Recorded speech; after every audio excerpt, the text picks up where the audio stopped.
একসময় ব্যাট হাতে বাংলাদেশের ভরসার নাম ছিলেন। এবার ব্যাট নয়, অভিজ্ঞতা আর পরামর্শ দিয়ে নতুন প্রজন্মকে এগিয়ে নেয়ার পালা। বিমানবন্দরে মাহমুদুল্লাহ রিয়াদকে ঘিরে ভক্তদের উচ্ছ্বাস, ছবি তোলার হিড়িক। ক্রিকেট ছাড়লেও যে তার প্রতি ভালোবাসা কমেনি একটুও, এই দৃশ্য তার প্রমাণ। এবার প্রথম অ্যাসাইনমেন্টে গেলেন সাইলেন্ট কিলার।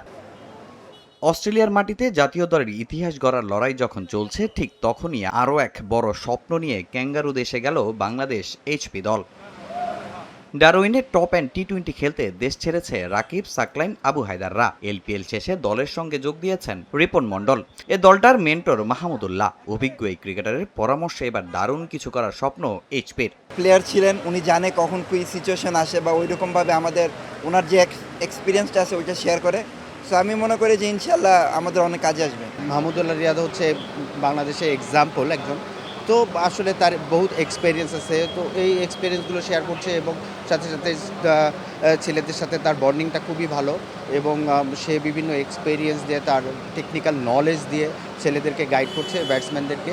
অস্ট্রেলিয়ার কন্ডিশনে মানিয়ে নেওয়াটাই হবে প্রথম চ্যালেঞ্জ। বিশেষ করে ডারউইনের উইকেটে পেসাররা পাবে বাড়তি সুবিধা। জাতীয় দলের হাসান তাসকিনরা ম্যাজিক দেখাচ্ছে। রিপন, রনি, সাকলাইনরা কতটা প্রস্তুত? আমাদের সিনিয়র বড় ভাইরা যেভাবে খেলতেছে, সো আমরা তো তাদের দেখে অনুপ্রাণিত হই। সো আমাদেরও চেষ্টা থাকবে যে আমরাও যাতে এরকম ডমিনেট করতে পারি। মালয়েশিয়ার বিপক্ষে ম্যাচ দিয়ে লম্বা সময় পর জাতীয় দলের রাডারে ফিরে খুব একটা নজর কাটতে পারেননি সাব্বির রহমান। তারপরও সুযোগ মিলেছে টপ অ্যান্ড টি-20-তে। জাতীয় দল থেকে বাদ পড়া শামীমও এই টুর্নামেন্টকে নিয়েছেন বড় চ্যালেঞ্জ হিসেবে। তাদের নিয়ে টিম ম্যানেজমেন্টেরও প্রত্যাশা অনেক বড়। রুম্মান সাব্বির অনেকদিন পরে আসছে, তো আমার কাছে মনে হচ্ছে যে এখন সে খুবই ভালো শেপে আছে।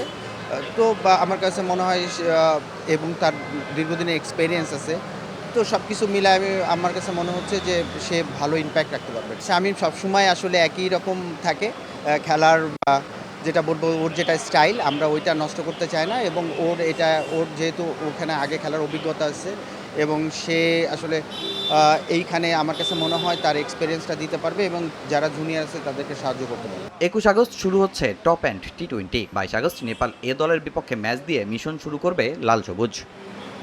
তামিম হোসেন, সময় সংবাদ, ঢাকা।